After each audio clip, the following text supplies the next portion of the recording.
And we're back, fellow knife and outdoor gear enthusiasts. I'm Just Jul with Atlantic Knife, and I'm here with another 5-minute review. Today I am reviewing the Buck Hexam. So this knife does come in two options for different system openings. So this one is manual.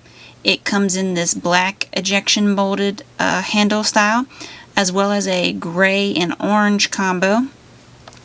And we also have the assisted opening model here. So this one is the green anodized aluminum. There's also like a gray-black.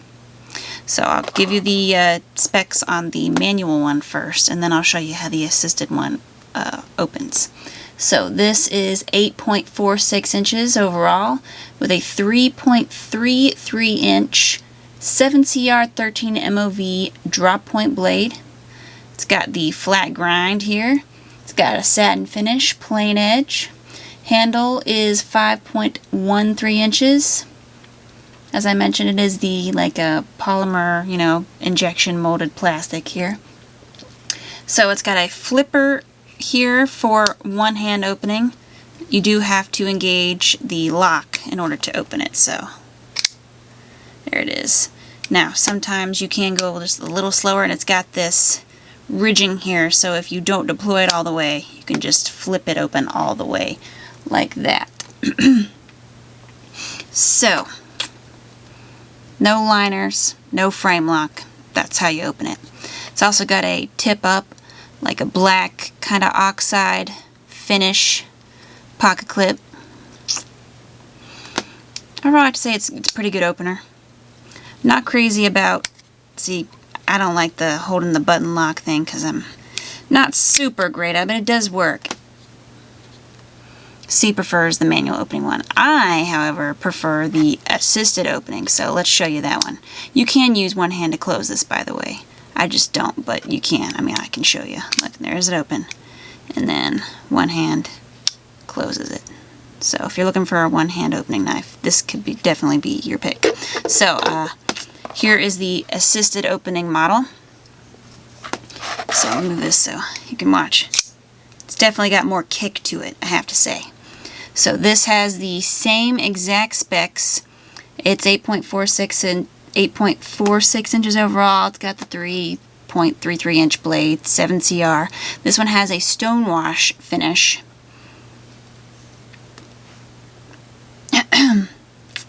This one weighs a little more too.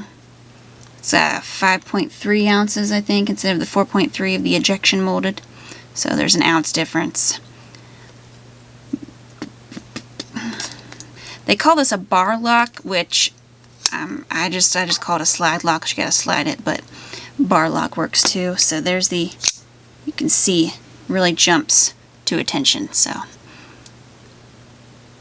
I liked the assisted opening one better. I want my blade to come out first time, deploy fully. That's just me.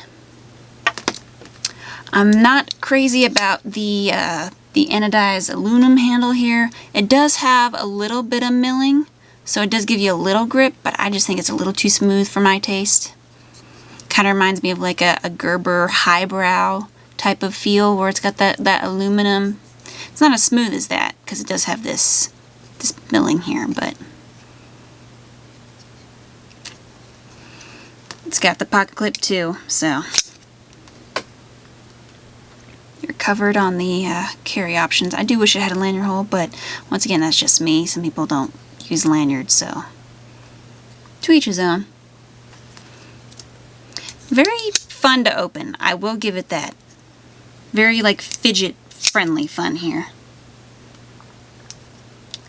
They do call this the Buck, like not just a bar lock, but I think it's Buck's Surlock, S-U-R. I'm not sure what that stands for, but if you really want to know, you can just message us in the description, and I'll look it up for you. And you know what? I think I'll try closing it with one hand, just to see if I can do it with the assisted opening. So, closing the lock.